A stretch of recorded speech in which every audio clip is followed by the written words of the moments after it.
Hydrogen bomb पे चुप क्यों है मोदी जी?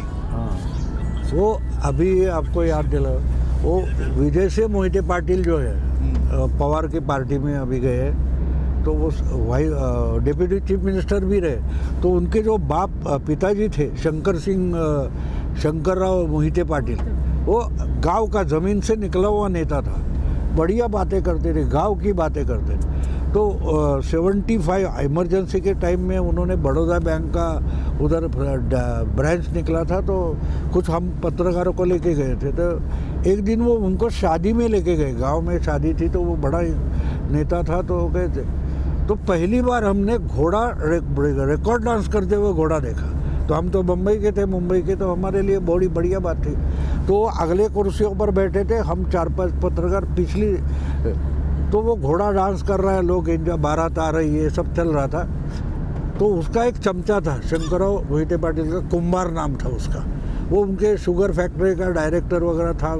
वो बीच में उठकर उसने आया, बस हो गया, हटाओ इसको।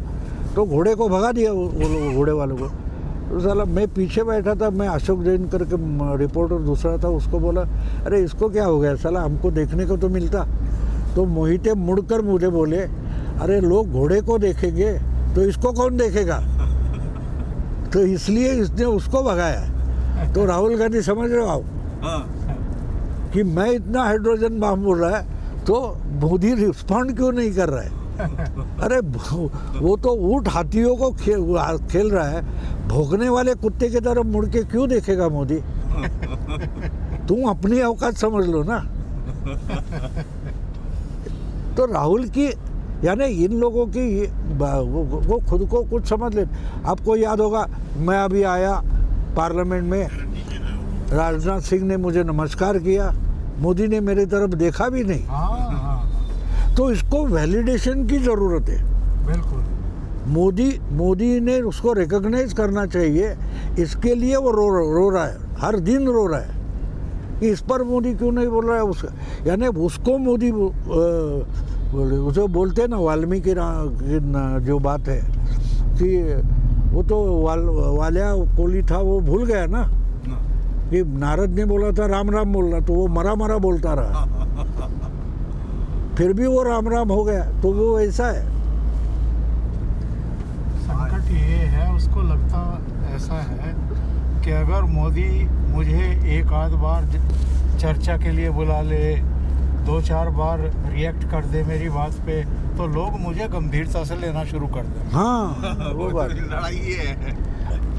तो समझे, वो राहुल गांधी वैसा है कि साला मोदी क्यों नहीं पलट रहा है, तो वो बात होती थी। तो एक हमारे साथ, उसका नाम भूल गए, मोदी से मान्यता के लिए तड़प रहा है, बस तुम रिकॉग्नाइज करो मुझे। वो मोदी जो मुद्दे उठाते हैं ना, वो आम जनता के दिल के मुद्दे होते हैं। सही, वो किसी रिसर्च पेपर से नहीं आते ना।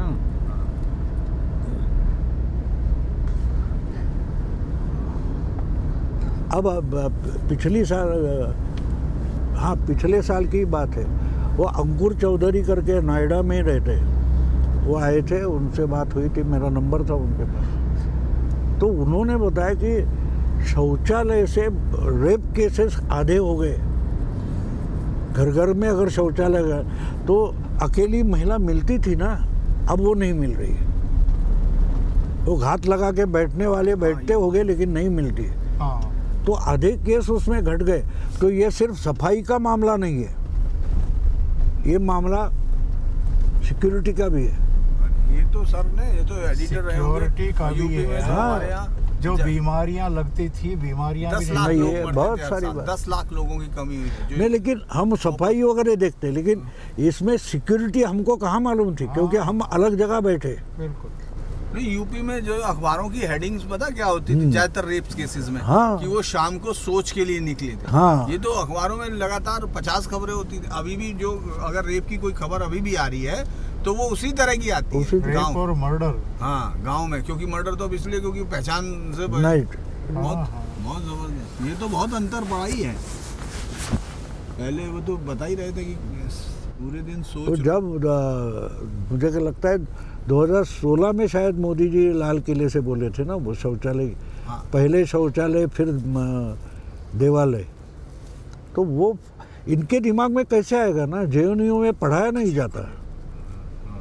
अब की बात है, ये शिवसेना की केस चल रही थी ना, तो हमारे मराठी में सब वो क्या बोलते हैं उनको, बापट करके उनको दिखाते थे, उल्लास बापट, संविधान के जानकार। मैंने बोला ये कभी कोर्ट में खड़ा नहीं हुआ, ये जानकार कैसे बन गया कानून का? तो वो एक लाइन लेकर बैठे थे, मैं दूसरी लाइन लेकर बैठा था। आखिर में मेरा ही सच निकला ना, तो मुझे उज्जवल निकम बोलता है, साला तुमने पहले दिन से जो लाइन पकड़ कर रखी है। तो बोला वो सच्ची लाइन थी ना। इनको शिवसेना क्या है, पॉलिटिक्स क्या है, उसका तक पता नहीं। बुक में जो लिखा है उस पर बोलते। अब ये केस जब बुक बनेगी तब वो इस केस के बारे में सही बोल सकते हैं। इसलिए मैंने उज्जवल निकम को उस वक्त बोल दिया, ये काम करो, आप जाते हो चैनल वालों पर, उनको बोलो शिवसेना पार्टी की जो कॉन्स्टिट्यूशन है चुनाव आयोग के पास, वो जरा निकालो ढूंढ कर, और उसमें पक्ष प्रमुख नाम का कोई पद है कि नहीं देखो। और दूसरे दिन मुझे फ़ोन आ गया, आप क्या पॉइंट निकाला है आपने, शिवसेना प्रमुख है, कार्याध्यक्ष है, लेकिन पक्ष प्रमुख नहीं। अगर ये पक्ष प्रमुख बनकर जो निर्णय लेता है वही असंवैधानिक है ना पार्टी के लिए। सही। और उसी पर आखिर में निर्णय आ गया। तो ये बात है।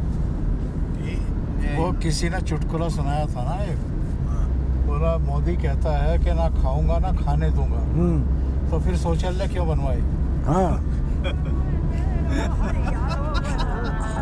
कल तो वो कल एक और भी तो आया था कि डॉक्टर क्या कह रहा है उससे, प्रेग्नेंट लेडी से, लेडी वो जो है कहले 6 महीने तक आपको राहुल के भाषण मत सुनवाना, बच्चे को मानसिक उससे हो सकता है, मंदबुद्धि पैदा, इसीलिए ध्यान रखना। एक अरवली प्रवर्धक से बाकी अरवली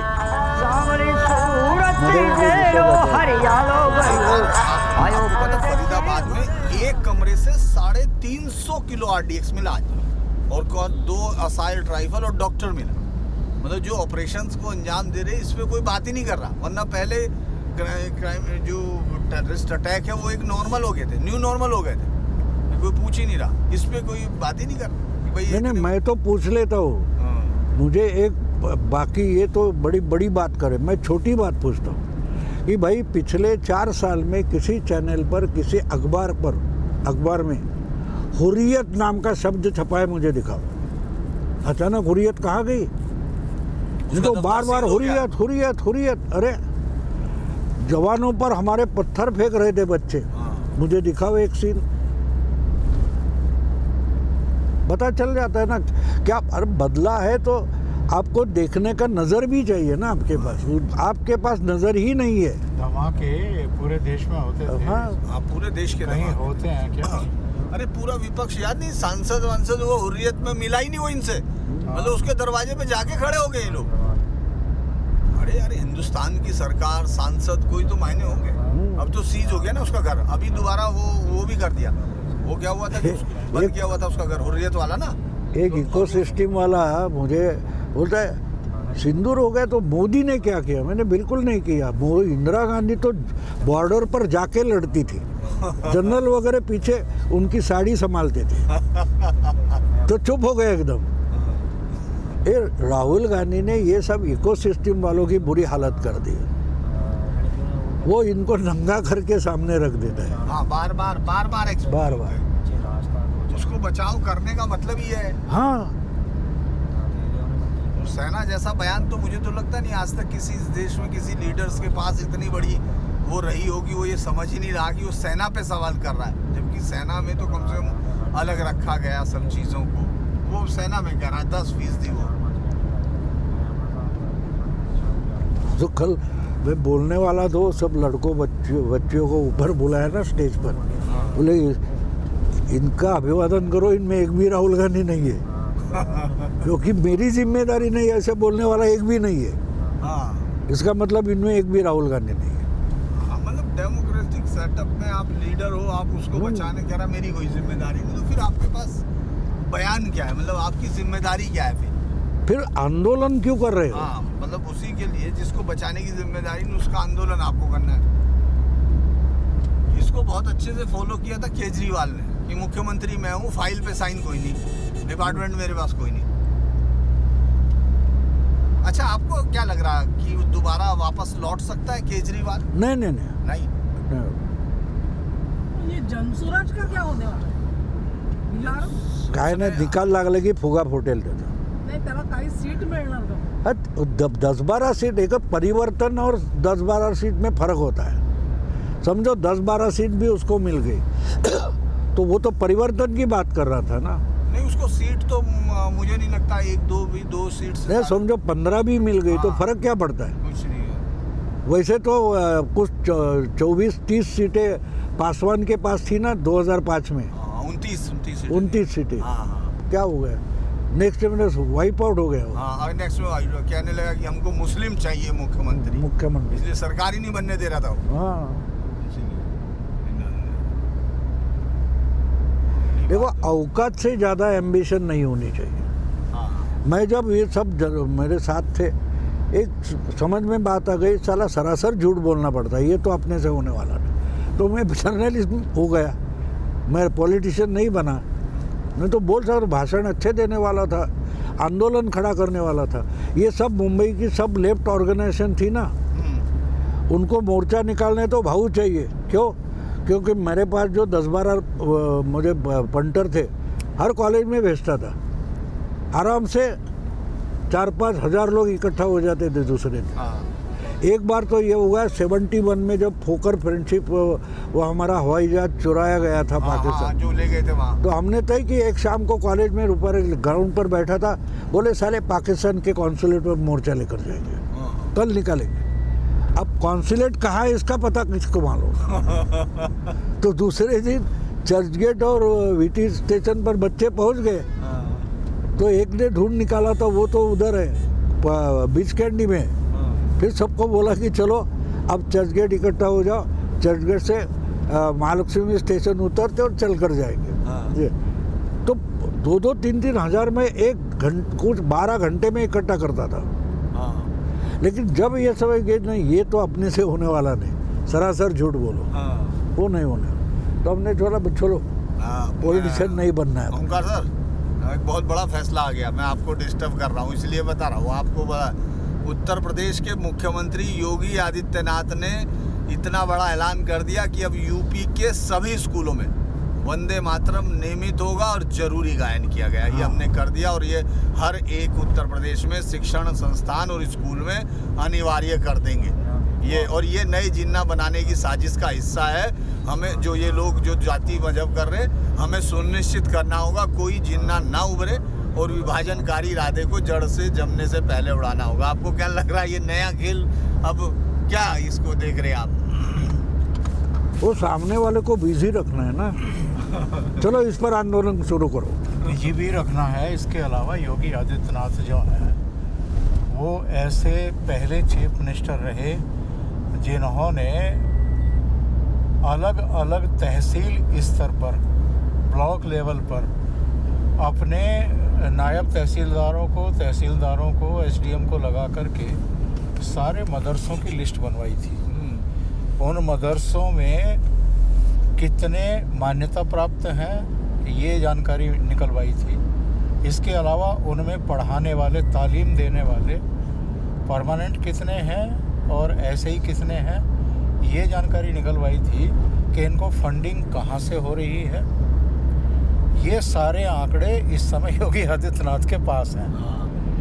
और कितने बिल बिलाए थे सारे के सारे, जब बंद हुए टूटे वहाँ जम कर के जो है. और नेपाल की सीमा पर कई जिलों में बुलडोजर चले थे, महीनों तक चले हैं और वो सब तुड़वाए गए हैं. तो जो एक होता है शासक, एक होता है इच्छा शक्ति के साथ और एक ठोस दिशा और उसके अपने मंतव्य के साथ चीज़ों को साफ करना. जैसे हिमंता बिस्वा शर्मा ने असम में किया है। बिल्कुल एकदम साफ। उन्होंने कहा कि नहीं, हमको मदरसे नहीं चाहिए, हमको इंस्टीट्यूट चाहिए, शिक्षण संस्थान चाहिए। और आप ये बताओ, वो मुस्लिम कम्युनिटी से पूछते हैं, आप हमें ये बताओ, आप अपने बच्चे को मुल्ला मौलवी बनवाना चाहते हो या इंजीनियर बनाना चाहते हो, कंप्यूटर सॉफ्टवेयर में पारंगत बनाना चाहते हो, वकील बनाना चाहते हो, शिक्षाविद बनाना चाहते हो, तुम्हारे घर में 2 रोटी का जुगाड़ हो, इसकी व्यवस्था करना चाहते हो, या कट्टरता फैलाने के लिए मस्जिद में बांग देने वाले आपको चाहिए? तो बड़ा सीधा सा एक मदरसे पर बुलडोज़र उन्होंने चलवाया था। तो ये जो यहाँ आरफा खानम और तमाम दूसरे लोग ये बड़े चिल्ला रहे थे। एक एंकर थी, उसने हिमंता बिस्वा शर्मा से पूछा कि आपने मदरसे में बुलडोज़र तो चलवा दिया, लेकिन क्या इसकी व्यवस्था की कि जो वहाँ तालीम ले रहे थे, पढ़ रहे थे, उनको आप क्या? उन्होंने कहा कि बुलडोज़र चलने से पहले पता कर लीजिए उन सब का एनरोलमेंट जो है वो दूसरे एजुकेशन सेंटर पे, शिक्षण संस्थान में हो चुका था और वो वहाँ जाना शुरू कर चुके थे। तो बोला हम अंधे होकर के बुलडोज़र नहीं चलवा रहे हैं, पहले उनकी व्यवस्था की है, जो बच्चे पढ़ रहे थे दूसरी जगह उनका प्रवेश हो गया। तो योगी आदित्यनाथ ने अगर ये फैसला लिया है तो मैं अगेन ये कहूँगा कि जो एक्चुअल में हमारी गौरवशाली परंपराएं हैं, जो हमारी मूल पहचान है संस्कृति की, तो हम उन जड़ों की तरफ लौट रहे हैं और सब इस बात को अब जानते हैं और मानते हैं। स्वाति जी से बात हो रही थी तो वो बता रही थी कि जो नातिन है उसका जहां हम एडमिशन कराना चाहते थे वहां तो नहीं हो पाया, लेकिन अब संडे को एक ऐसी जगह लेकर के जाते हैं जहां पर जो हमारी रीतियां नीतियां, हमारी संस्कृति, उससे रिलेटेड चीज़ें होती हैं, तो ताकि जो हमारी मूल पहचान है उसको पता रहे, बच्चे को पता रहे। एक और सुंदर बात भाऊ ने कही कि देखो ये जो एक फैशन बन गया है ना घरों में भी कि बच्चों से अंग्रेजी में बात करना या जो दूसरी चीज़ें हैं उनमें बातें करना, हम क्यों ना अपनी बच्ची से या तो मराठी में बात करें या हिंदी में बात करें। जो हमारी पहचान है, जो हमारी जड़ों को मजबूत करने वाली चीज़ें हैं, तो कितनी सुंदर बातें हैं। तो योगी आदित्यनाथ का अगर ये फैसला है तो मैं तो कहूँगा कि उनको सैल्यूट किया जाना चाहिए। आपने देखा होगा भाऊ कि जो है शफीकुर रहमान बर्क सांसद था, है ना, जब वंदे मातरम गाने लगे तो उठ के बाद में जब वो वापस चला गया और उसके बाद उन्होंने कहा नहीं मुझे तो बाथरूम लग गया था। आपको लगता है ये आसानी से कर लेंगे, ये क्रिएट कर देंगे? हालांकि अब तो यूपी में जो भी कर रहे हो वो आसानी से ही हो रहा है, लेकिन इसका इम्पैक्ट आपको लगता है कि गहरा होगा या आपको क्या दिख रहा है? नहीं, देखो संघर्ष होता है ना तो उसका एक फायदा ये भी होता है कि ज़्यादा से ज़्यादा लोग सच्चाई सुन सकते हैं, देख सकते हैं और सामने आ जाती है। वो एकेडमिक नहीं रहती, आम जनता के लिए हो जाती है। अगर संघर्ष नहीं होगा और ये किसी बड़े हॉल में आकर बड़ा सम्मेलन हो जाता है और वही की वही बात दफनाई जाती है। ये जब रास्ते पर आ जाता है ना तो घर घर में पहुंच जाता है। 100 में से कम 50 लोगों के घर में पहुंच गया तो वो भी विचार करना शुरू करते, ना कि रटी रटाई बातें और रटे रटाए सवाल और रटे रटाए जवाब। इससे निकलकर लोग सच्चाई तक और वस्तुस्थिति तक पहुंच जाना शुरू कर देते हैं। और इसलिए ये जो किया है वो जानबूझकर किया है कि इस पर बवाल हो। ये देखो, अब इसलिए मैं बार बार वो और किस प्रदेश से शुरू किया है, हाँ, जहाँ योगी आदित्यनाथ डंडा लेके बैठे हुए हैं। हाँ, तो मोदी जी उसकी टोपी वापस कर रहे थे। हाँ, ये रिकॉर्ड हो रहा है, उनको पता था, लेकिन उसका इम्पैक्ट जो होगा वो इम्पैक्ट पर उनका ध्यान था, ना कैमरे पर था। तो जब ये बातें हो जाती है ना तो मंथन ज़्यादा होता है और मंथन बुद्धिजीवियों में नहीं होना चाहिए। जो वोटर होता है एक्चुअली वोटिंग के लिए जाता है, बस टीवी चैनल पर बैठकर बातें करेगा और वोटिंग के दिन कहीं जो बड़ी लंबी छुट्टी करके बाहर निकल जाएगा।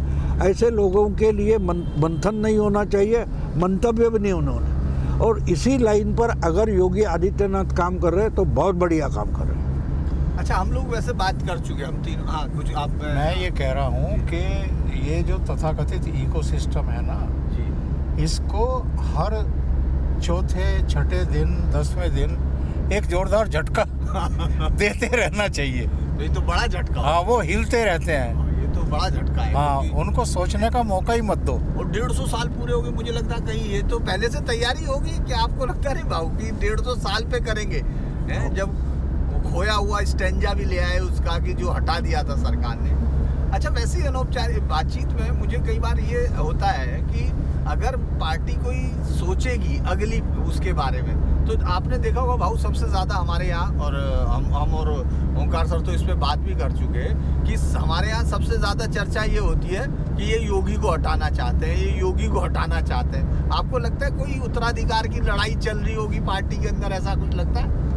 नहीं, वो तो देखो हर घर में होती है, तो पार्टी में क्यों नहीं होगी, जरूर होगी। हाँ, लेकिन इसका मतलब ये नहीं है कि जो बना बनाया खेल है वो बिगाड़ देंगे। हाँ, ये मैं बोलता हूँ हमेशा कि बीजेपी कांग्रेस बनती जा रही है, उसका मतलब क्या है? हाँ, अगर 50 साल कांग्रेस इस देश में सत्ता में रही तो उसका एक कारण ये है कि कांग्रेस के नेता एक दूसरे की टांग खींचने पर तुले होते थे, लेकिन एक ध्यान रखते थे कि सत्ता हमसे, हमारे पार्टी के हाथ से नहीं जानी चाहिए। हाँ, ठीक है, आज ये बैठा है, 2 साल में उसको हटाकर मैं बैठ जाऊंगा, लेकिन मेरे बैठने के लिए कुर्सी तो होनी चाहिए। हाँ, अगर कुर्सी ही पार्टी की नहीं रही तो मैं अपनी पार्टी से मुख्यमंत्री कैसे बन सकता हूँ?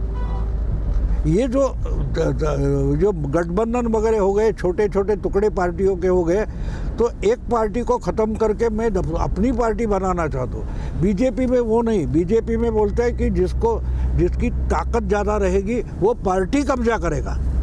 अब जब पार्टी कब्जा होती है, वो प्राइम मिनिस्टर बने बाद चीफ मिनिस्टर बनेगा, जो बनना है। ये इब्न खालदून की थियरी है। हाँ, इब्न खालदून नाम का जो इतिहासकार 14वीं शताब्दी में हुआ, हाँ, इस्लामिक, हाँ जी, तो बोलता है कि अरब घराने, जो राजघराने होते थे, वो लंबी समय तक इसलिए चले हाँ, कि बाप ने अपॉइंट किया है या सबसे बड़ा भाई है, वो अगर नकारा है, नाकरता है, तो उसको नहीं, जो तगड़ा है वो उसको उठाकर बाहर फेंक देता था। हाँ, वो खुद कब्जा करता था, क्योंकि अगर वो पार्टी कब्जा कर सकता है वो सत्ता चला सकता है। ये उसकी थियरी है। तो ये अब बीजेपी में मुझे दिखाई दे रहा है कि बहुत सारे एम्बिशियस लोग हैं, लेकिन खेल बिगाड़ना नहीं चाहते।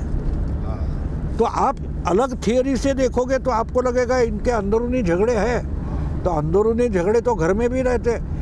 इसलिए हर दिन हम सोचते कि 2-3 हज़ार क्या बोलते डाइवोर्स हो रहे, नहीं हो रहे। हाँ, हो रहे। हमारे बच्चे, उनके लिए माँ बाप चाहिए, तो एक दूसरे की बनती नहीं, फिर भी इकट्ठा रहते, दिखाने के लिए इकट्ठा रहते, कोई बात नहीं, लेकिन परिवार चलता रहता है, क्योंकि आपका बेस परिवार है, आपका कल्चर परिवार का है।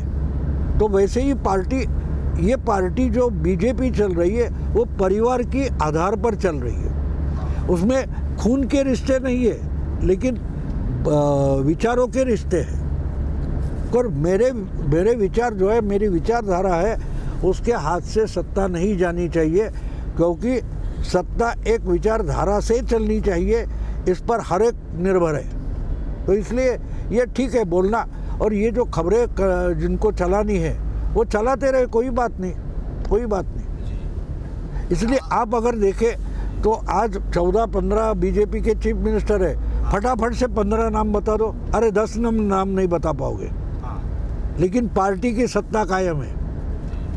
शिवराज सिंह को उठाकर जीतने के बाद उठाकर हटाना, हाँ, बहुत बड़ी बात, इतनी बड़ी तो हुकूमत के बाद उसको आप जिस ढंग से देखो, वो ठीक है झगड़ा लगाने के लिए, अरे उसने तो मेहनत की थी, एकनाथ ने तो मेहनत की थी, अरे लेकिन वो तो 105 लेके भी डिप्टी चीफ मिनिस्टर देवेंद्र बना था ना। हाँ, तो आज वो रहे, कल वो रहे, मैंने दोनों से बात की इस विषय पर, तो दोनों ने बोला है ठीक है, आप ही तो बोलते हो और आप हमको सवाल पूछ रहे हो कि कुत्तों के सामने हड्डियाँ डालनी पड़ती है। तो एकनाथ और देवेंद्र के बीच में जो कुछ चल रहा है, वो उसमें इनके सामने डालने वाली हड्डियाँ ज़्यादा है, ये भी समझ लो। अच्छा 77 के बाद इन्होंने ओंकार सर 77 के बाद मुझे लगता है ये तो एक चेंज हुआ है, अगर हम लोग देखें कांग्रेस के खिलाफ, कि ये बात पहले नहीं होती थी। पहले वो कहते थे हमको इसको निपटाना है चाहे पार्टी रहे या न रहे। मुझे लगता है कि एक नया चेंज बीजेपी ने थोड़ा सा, चाहे 98 में सबक लिया हो या जिसके बाद धीरे धीरे सबक लिया है, तो आपको लगता है कि अब ये हम लोग जो पार्टी का बहुत सारे एजेंडे तो आपने देखा ही होगा, सारे रोज चैनल वाले तो वो जो एक खास लाइन है वो तो यही सुबह से शाम तक बताती रहती है। और ये बात जो भाऊ ने कही है कि भाई हम लोग ये तो है, झगड़ा तो होगा, वो एक कॉम्पिटिटिवनेस है, वो वॉर नहीं है, वो उस तरह की चीज़ नहीं है कि वो, तो ये एक सबक है 77 के बाद का, या बीजेपी बिल्कुल अपनी अलग लाइन से पहले से ही तय करके इसको? नहीं, देखिए दो चीज़ें हैं। एक है कि आवश्यकता आविष्कार की जननी है, दूसरी बात ये है कि जो घटनाएं होती हैं वो हमें बहुत बड़ी सीख दे करके जाती हैं। अब मुझे बताइए कि अगर 99 में जो घटना हुई थी, 1 वोट से अटल जी की सरकार गिर गई थी जी। उस समय अगर नरेंद्र मोदी और अमित शाह होते अटल और अडवाणी की जगह, तो सरकार गिरती क्या? किसी की मत में नहीं, किसी को यकीन नहीं। तो वो सरकार गिरी क्योंकि अटल जी ने जो भाषण दिया था पार्लियामेंट में, मुझे आज भी याद है, उन्होंने कहा था कि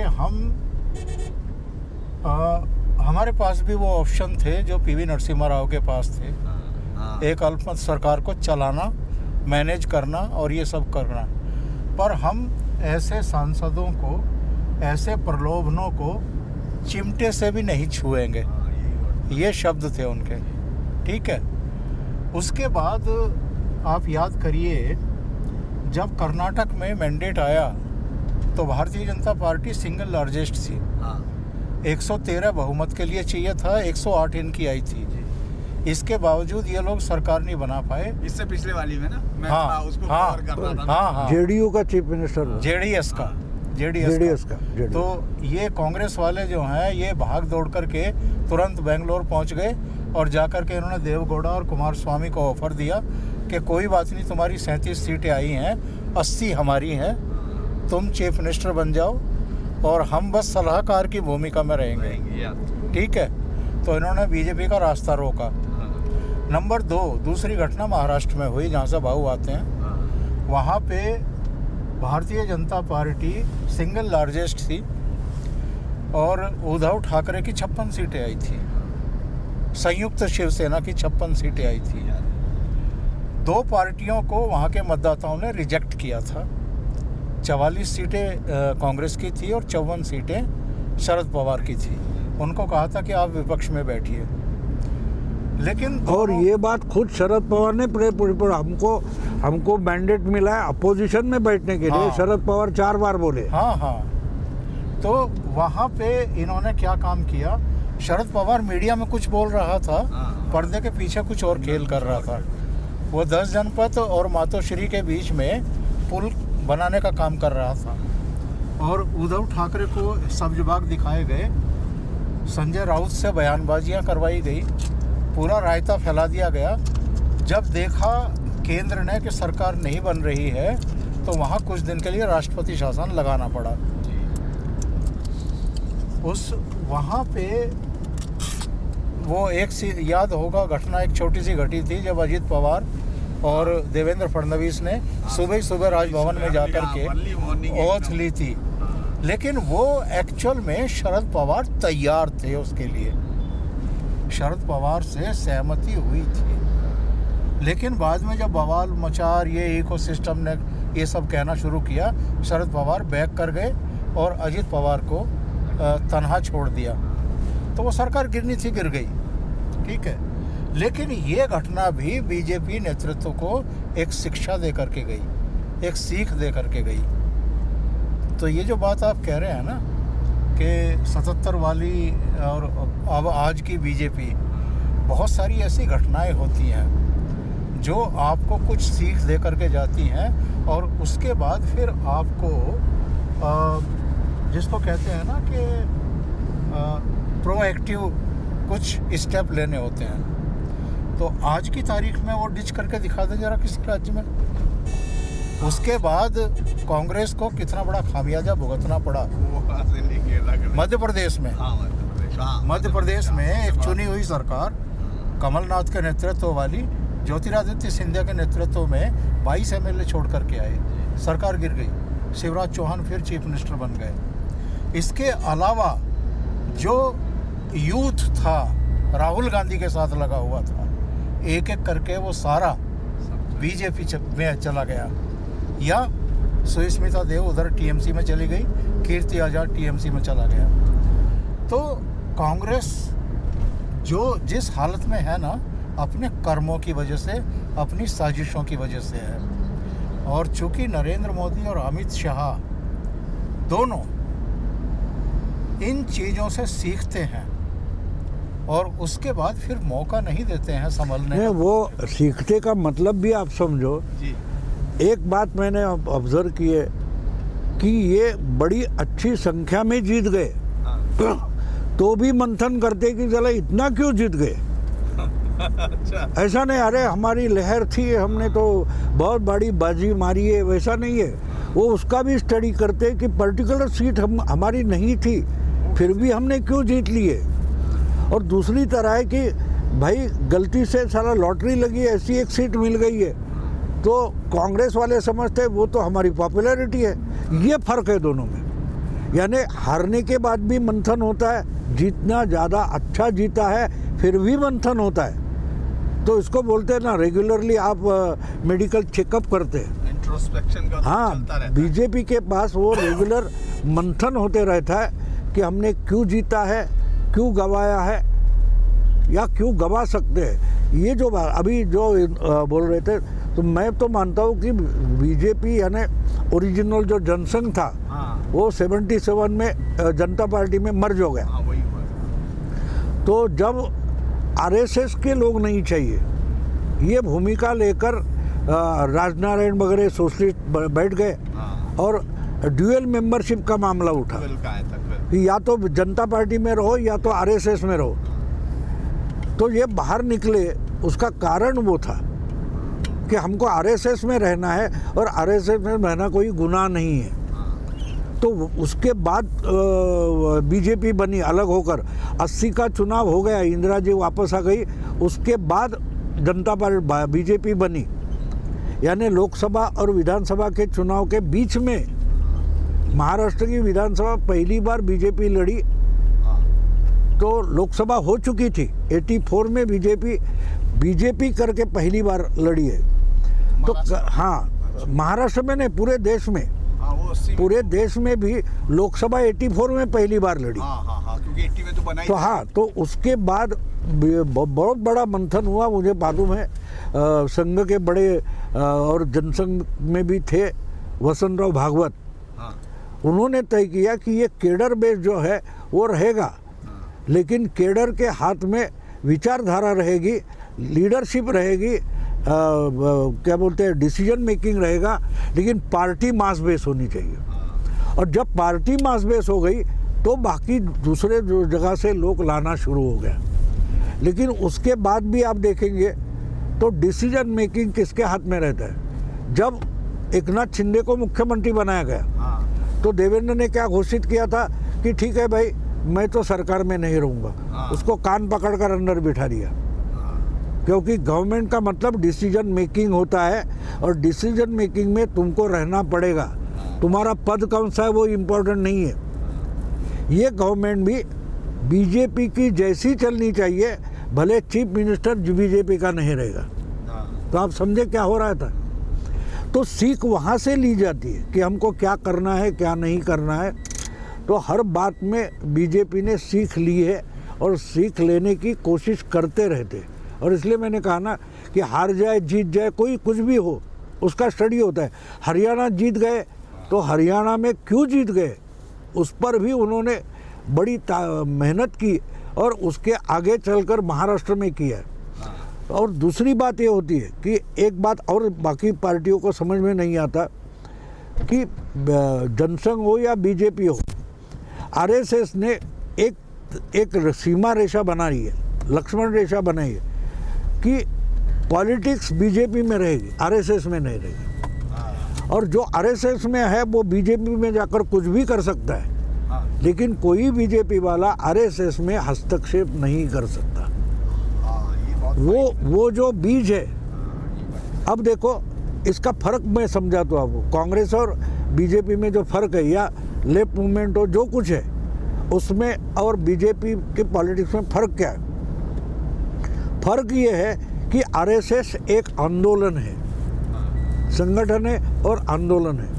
हाँ, तो ये लोग ज़रूरत होगी तब बीजेपी के साथ जाएंगे, लेकिन वरना वो इंडिपेंडेंट रहते, हमसे कोई वास्ता नहीं है। ठीक है, कांग्रेस में क्या हो गया, सत्ता जब आई आज़ादी के बाद तो आंदोलन खत्म हो गया। तो आंदोलन किसी भी विचारधारा के लिए बीज का काम करती है। इन्होंने बीज ही खत्म कर दिया। आज मुझे बोलिए, आप जो जिनके सामने उंगली दिखाते हो उसमें ओरिजिनल कांग्रेस वाला कौन है, जो कांग्रेस की विचारधारा लेकर पॉलिटिक्स में या पब्लिक लाइफ में आया? कोई नहीं मिलेगा आपको। चिदम्बरम कहीं से उठा कर लाया है, या और कोई कहीं से उठा कर लाया है, जयराम रमेश कोई टेक्नोक्रेट है, कोई यूनिवर्सिटी का लीडर है, उसमें ओरिजिनल कौन है? लेकिन आरएसएस के आप देखोगे तो ओरिजिनल है। फिर वो अमित शाह होगा, गडकरी होगा, नरेंद्र मोदी होगा, वो अश्विनी वैष्णव को लाए, वो काम में लगाए। यानी कि सोच देखो, इसको ओरिजिनल इंडियन सोच बोलता हूँ। तो हाँ, तो इसलिए झगड़े होते होंगे, लेकिन झगड़े किस में है? देखो, हेमंत तो विश्व शर्मा और कोई आरएसएस वाला, इसमें झगड़ा नहीं है। हेमंत तो जब तक इनके मोड में परफेक्ट नहीं था तब तक उसको 5 साल मिनिस्टर रखा था। उसने दिखा दिया कि मैं तो आरएसएस से एक कदम आगे हूँ, चलो ये मोड में पक्का हो गया। योगी जी आरएसएस से उपज नहीं है, लेकिन वो आरएसएस को लेकर आगे चल रहे। आरएसएस को जो चाहिए वो उनसे भी बढ़कर चढ़कर कर रहे हैं। तो जो डिसीजन मेकिंग है, और मुझे और एक बात याद आती है, डिसीजन मेकिंग का मामला कैसे होता है समझ लो। ये बुद्धिजीवी जो होते हैं ना, यूनिवर्सिटी में पढ़े हुए पॉलिटिक्स, उनके समझ में ये बात नहीं आती क्योंकि किताबों में नहीं होती। जब 80s में एक मिनट था,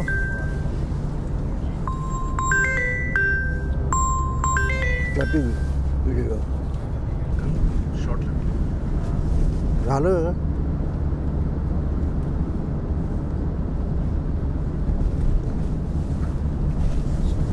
तो 1980s में अमेरिका का प्रेसिडेंशियल चुनाव होने वाला था, तो रोनाल्ड रीगन उसमें उतरे थे।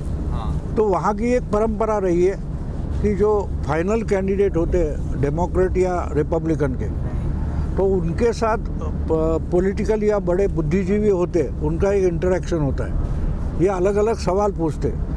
तो ऐसा ही था, वो बड़ा एक प्रोफेसर, उन्होंने रोनाल्ड रीगन को पूछा था, तो उस वक्त सोवियत यूनियन था। तो बोला आपकी सोवियत पॉलिसी क्या है? तो रेगन तो आपको मालूम है फिल्म में काम किया हुआ ऐसा था वेस्टर्नर। तो बोला मेरी पॉलिसी बिल्कुल सिंपल है, I have to win, they have to lose, मुझे जीतना है उनको हारना है। तो बोले ये तो स्लोगन हो गई ना, पॉलिसी क्या है? बोलो पॉलिसी आपका हेडेक है। आप जैसे प्रोफेसर है वो 10 पॉलिसियाँ तैयार करेंगे, मैं उससे चुनूंगा, क्योंकि I will be a decision maker, मैं डिसीजन लेने वाला रहूँगा, ना कि उस पर माथापच्ची करूँगा। तो ये फर्क होता है। आज आप देखेंगे तो बीजेपी की विचारधारा जो है वो आरएसएस से निकली है, और जहाँ डिसीजन मेकिंग होता है वहाँ ओरिजिनल आरएसएस वाला आपको दिखाई देगा। और इसलिए पार्टी विचारधारा के आधार पर चल रही है। वो पार्टी विथ डिफरेंस करके जो बोलते हैं ना, उनको ये पता नहीं है, तो वो बात अलग होती है। इसलिए जिस ढंग से पार्टी चलानी है वो चल रही है। वो आपको अब चुनाव हरियाणा के बाद महाराष्ट्र हुआ, दिल्ली हुआ, बिहार हुआ, तो आरएसएस क्या कर रहे हैं इनको पता तक नहीं है, जो कवर कर रहे हैं। वो अपने अपने काम करते रहते, और जिसके लिए काम कर रहे हैं उसको भी मालूम नहीं मेरे लिए आरएसएस क्या काम कर रहे हैं। तो अगर उस पर चर्चा नहीं होगी तो आपका आकलन क्या होगा, और आकलन गलत होगा तो अपने आप पर सब आपके अंदाज है वो गलत निकलते हैं। सबसे ज्यादा गाली तो ओंकार सर ये उन्हीं को दे रहे हैं आजकल। आप देखे होंगे आरएसएस, हर बात में आरएसएस जो मेन एजेंडा पानी बाटली मतलब कहता है कि विचारात्मक लड़ाई हम आरएसएस से लड़ रहे हैं, उनको ये लगता है। तो फिर ऐसा क्या है, गलत मतलब पकड़ क्यों नहीं पाता हुआ? नहीं, दो तीन चीज़ें हैं। एक तो उनको आरएसएस की ताकत का अंदाज़ा हो गया है। 100 साल हो गए हैं आरएसएस को बने हुए। 100 साल तक कोई संगठन ना केवल जीवित रहे बल्कि एक बहुत महत्वपूर्ण भूमिका निभाए। देखिए आरएसएस की भूमिका क्या है ये समझने की ज़रूरत है। इंसान बनाना, मानव का विकास करना, जो हमारी जड़ें हैं, जो हमारी पहचान है, जो हमारी मूल संस्कृति है, राष्ट्रीय चरित्र, जो राष्ट्रीय चरित्र है उसका निर्माण करना, जो हमारी जड़ें हैं उनको मजबूत करना। ठीक है, तो ये जो भूमिका है ये इससे डरे हुए हैं। क्योंकि जब ये आपके अंग्रेज आए थे, अंग्रेज़ों से पहले भी जब मुग़ल थे, और ये जो बहुत लंबा सदियों का मैं कहूँगा कि एक दौर चला है गुलामी का। ठीक है, विदेशी आक्रांता, यहाँ ये सारी चीज़ें हमारी जो पहचान के, हमारी जो आस्था के केंद्र थे उनको ध्वस्त किया गया। उनकी दीवारों पर मस्जिदें खड़ी की गई अपमानित करते रहने के लिए, और ये याद रहे कि हमने तुम्हारे आस्था केंद्र जो हैं वो तोड़े हैं और उन पर अपने बनाए हैं। एक बड़ी साजिश थी कि दबा के रखो इनको, ख़त्म कर दो इनको। ठीक है, तो ख़त्म तो हुए नहीं।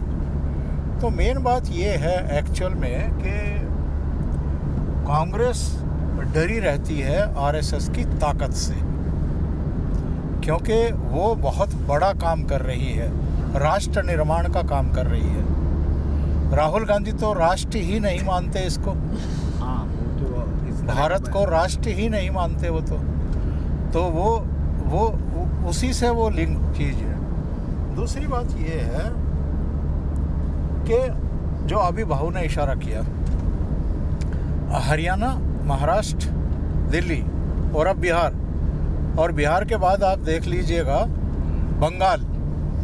ठीक है, ये सारी जगहों पर आरएसएस ने बहुत महत्वपूर्ण भूमिका निभाई, बहुत ही महत्वपूर्ण भूमिका। इन्होंने आरएसएस की तर्ज पर एक कांग्रेस सेवा दल संगठन बनाया था, लेकिन उसका क्या हुआ? मतलब जैसे मैं कहूँगा कि आरएसएस के अनुसांगिक संगठन बहुत सारे हैं, लगभग 100 कहते हैं, 100। राजनीतिक विंग भारतीय जनता पार्टी है। क्या सेवा दल के साथ भी ऐसा ही है? सेवा दल के साथ ऐसा नहीं है। हरीश रावत के बाद तो कोई जानता ही नहीं। हरीश रावत टोपी पहन के दिखता था। हाँ, याद है वो सुरक्षा वाला बात छपता था। हाँ, हरीश रावत दिखता था। तो ये लोग नकल करना चाहते थे, लेकिन अकल के साथ नहीं, और आरएसएस को इन्होंने शायद जानने की कोशिश नहीं की। तीसरी बात ये है कि आरएसएस पर अटैक करके इनको ऐसा लगता है, ऐसा ये मानते हैं कि जितना आरएसएस को गाली देंगे, जितना मोदी को गाली देंगे, जितना बीजेपी को गाली देंगे, इनका जो वोट बैंक है वो यूनाइट होगा इनके साथ। यानी मुस्लिमों को अच्छा लगेगा आरएसएस को गाली देना या मोदी को क्रिटिसाइज़ करना। तो ये 2-3 कारण मेरी समझ में आते हैं कि आरएसएस को ये लगातार हिट करते हैं। हम लोग बहुत लंबी बातचीत जो कि कर रहे हैं इस यात्रा में और इसको खत्म नहीं करेंगे, लेकिन एक चीज़ जो आखिरी सवाल मुझे लगता है भाऊ, जहाँ मुझे आरएसएस के लोग जो टीवी चैनल्स पर आए, हमने देखा, मतलब हम लोग एक पत्रकार के तौर पर ठीक है, अलग हम लोगों के रूप अलग हो सकते हैं क्योंकि हम किसी की टीवी बन रहे, हमको जो दिख रहा वो बता रहे थे, लेकिन मैंने देखा वो बड़े डिफेंसिव हमेशा इसी बात पे लगे रहे। जबकि अगर आरएसएस ये कहता है कि मुझे देश अखंड करना है, भाई भारत अखंड का मेरा सपना है, तो इसमें कोई वो तो हो नहीं सकता कि भाई हम इसको ये कह दें कि कोई बहुत गलत चीज़ है या बहुत चीज़ है। लेकिन आपने देखा होगा टीवी डिबेट शो या तमाम चीज़ें वो बड़े बड़े मतलब बैक फुट पे नजर आती रही। ये बात मुझे समझ में नहीं आई, क्योंकि आप देश की बात कर रहे हो, अब मान लो हिंदू की भी बात कर रहे हो, तो 1947 के बंटवारे में हमने तो तय नहीं किया कौन हिंदू होगा कौन देश मुस्लिम होगा, वो तो उसी से तैयार किया। इसके बावजूद बैक फुट पे ये क्या कारण रहा? ट्रेनिंग की वजह से या एकदम नए मीडिया के सामने वो उसके लिए तैयार नहीं थे? ज़्यादातर अगर आपने देखा होगा, मतलब ये मेरा ऑब्जर्वेशन है, हो सकता है आपका इससे अलग हो, लेकिन ये एक आखिरी सवाल के तौर पर आपसे। एक बात होती है कि आरएसएस का काम का तरीका पहले समझना चाहिए। जी। उनका मानना है कि पत्थर पर सर पटकूंगा तो पत्थर तो टूटने वाला है नहीं, सर टूटेगा। तो उसकी बजाय अगर एक जड़ होती है एक पेड़ की छोटी सी, वो पत्थर पर चलती रहती, पत्थर से संघर्ष नहीं करती, लेकिन आहिस्ते आहिस्ते अपनी इतनी पैर जमा लेती है को पत्थर को फाड़कर अंदर निकल जाती है, फट जाता है, और पत्थर को ही अपना आधार बनाती है। तो आरएसएस की सोच वैसी है। सॉफ्ट पावर ये शब्द का इस्तेमाल सारे लोग करते हैं, लेकिन समझते नहीं सॉफ्ट पावर क्या है। तो आरएसएस उस ढंग से काम करती है कि आज ये गाली दिले, कल हमको ज्वाइन करेगा, इस पर उनका भरोसा है कि आज पत्थर मुझे हार्ड लग रहा है, लेकिन कल वही आधार बनेगा तो पेड़ बनकर आसमान की तरफ मैं जा सकता हूँ। तो जो जड़ काम करती है उस ढंग से आरएसएस काम करती है, इसलिए 100 साल निकल गए। उसके बाद उनका प्रधानमंत्री जाकर वहाँ बैठा है। ये 100 साल पहले सोचने की बात नहीं थी ना। 1925 में अगर हम देखें तो जब हेडगेवार जी ने जो छोड़कर केशव हेडगेवार ने अलग होकर अपना एक संगठन बनाना चाहा कि जब कांग्रेस एज अ पॉलिसी मुस्लिमों को तुल दे रही है तो हमको अलग होना पड़ेगा, लेकिन राष्ट्रीय धारा से अलग नहीं होंगे। तो वो आंदोलन में कांग्रेस के शामिल होते थे, लेकिन अपना संगठन अलग खड़ा कर रहे थे। तो कांग्रेस के उस वक्त कांग्रेस से पंगा नहीं लिया जो सावरकर लेना चाहते थे, ले रहे थे, लेकिन संघ ने नहीं किया। उसका कारण था मालूम उनको कि जिस उसको पत्थर समझ कर जाओगे तो हम खड़े नहीं होंगे। तो ये जो आज आरएसएस पर चर्चा करने वाले हैं उनको मालूम नहीं संघ क्या काम करता है। और अब जो दूसरी बात बोल रहे हो कि ये बैकफुट पर क्यों बोलते, वो कॉन्फ्रंट नहीं करना चाहते। अच्छा जी। वो आपको डीएक्टिवेट करना चाहते हैं। ये बात आपको समझना ज़रूरी है कि संघ के काम का ये तरीका है कि आप मुझसे लड़ना चाहते होते कि मैं लड़ना नहीं चाहता, उलझना नहीं चाहता। मतलब राहुल गांधी नरेंद्र मोदी को अपने स्तर पर उतारना चाहते हैं। हाँ, बात शुरू हुई। ठीक है, नरेंद्र मोदी वहाँ उस स्तर पर उतरना नहीं चाहते। मतलब जो चीखने चिल्लाने वाले हैं टीवी पे, और ये लोग शांत स्वभाव से अगर उसका जवाब दे रहे हैं, इसका मतलब इनके संस्कार दूसरे हैं, उनके संस्कार दूसरे हैं। अब देखिए कश्मीर फाइल्स फिल्म आने के बाद 8-9 साल शायद हो गए अभी। उसके बाद आते आते बॉलीवुड का चेहरा बदल रहा है। अब राष्ट्रवादी कहानियाँ फिल्में आने लगी है, क्योंकि वो भी धंधा करती है। ये दिखाया गया, समझाया गया। तो उनको भी धंधा करना है तो यहाँ आ जाओ, किसने रोका है? आइडियोलॉजी लेकर मत आओ, धंधा करो, धंधे के आड़ से आइडियोलॉजी मत लाना। तो ये आहिस्ता आहिस्ता हो जाता है। लड़ाई होती है तो वो भी मरने वाले, हम भी मरने वाले, लेकिन हम तो मरना नहीं चाहते। तो उनको डीएक्टिवेट करना ये ज़रूरी होता है। हमारी आइडियोलॉजी में हिंसा नहीं है। गांधी जी का कहना गलत नहीं था, अहिंसा परमो धर्मा सही है, लेकिन उनको डीएक्टिवेट करना भी ज़रूरी है। तो संघ मैं मानता हूँ कि इस ढंग से काम करता है।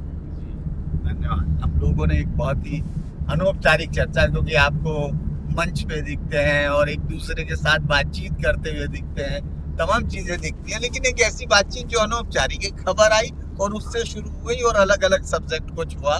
तो मैं तो बड़ा सरसब्ज हुआ। कहते हैं कि जब आप उन लोगों के साथ हो जिनके पास एक्सपीरियंस हो और दुनिया के बारे में समझ भी, तब आपको तो सीखना है, आपको जीतना है। ये आपको तय करना है। लेकिन हम लोग इस एक बेहद खूबसूरत यात्रा पर जब डायलॉग के बाद ये कार का डायलॉग है जिसमें मैं सीख रहा था। तो ठीक है, आज के लिए अभी इतना ही। नमस्कार।